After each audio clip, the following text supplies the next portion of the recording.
Hi, this is Sri from Techietalks AI. This is a continuation of our Chatbot video series.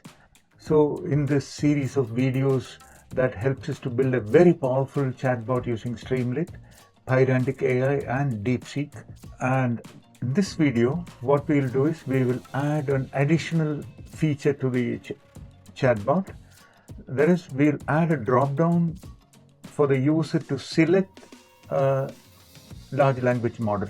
So this is a fancy feature so that we can see how these models work and then finally decide which model to go with. So let's see how it works. Here we have a drop down where we can choose, say for instance, OpenAI, what is 2 plus 2, and here the icon says this is OpenAI icon, 2 plus 2 equals 4.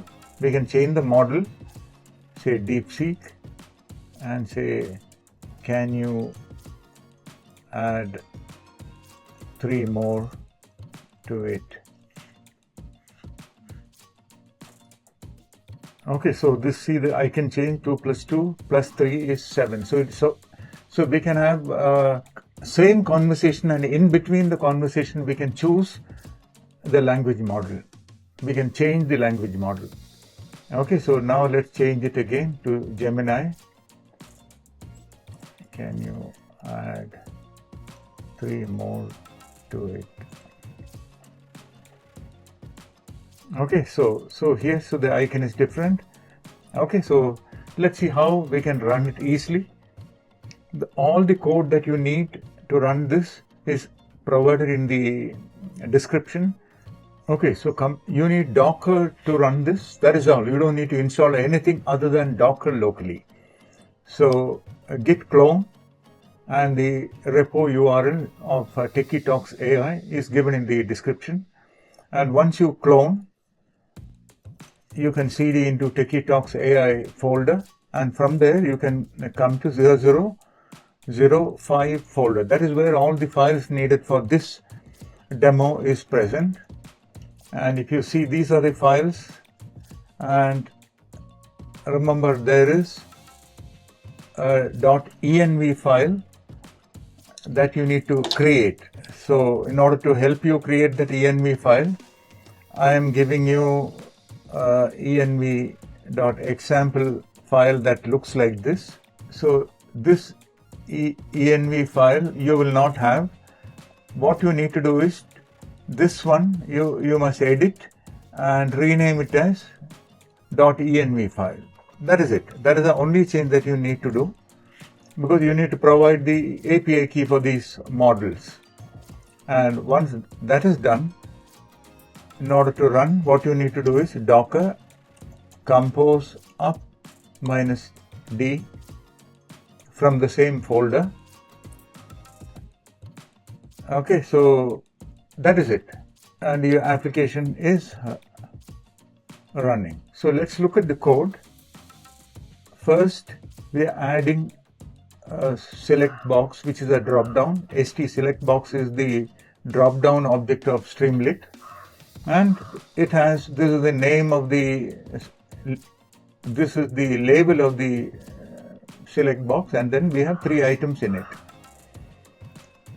Okay, and then here we are loading the API keys and validating if the key is present for those 3 models, OpenAI, DeepSeek and Gemini, so that these 3 variables will have the corresponding API keys. And these keys come from the .env file that we saw earlier. Okay, and then here what we are doing is we are initializing the model object of PydanticAI. So depending on the drop-down selection, we will initialize the corresponding model. Okay, so this is how we specify the model. OpenAI, I am using 3.5 turbo, but we can use 4.40 mini as well. So here we are creating the agent object. This is the PydanticAI's agent. And this is where we are adding the avatars for these 3 models.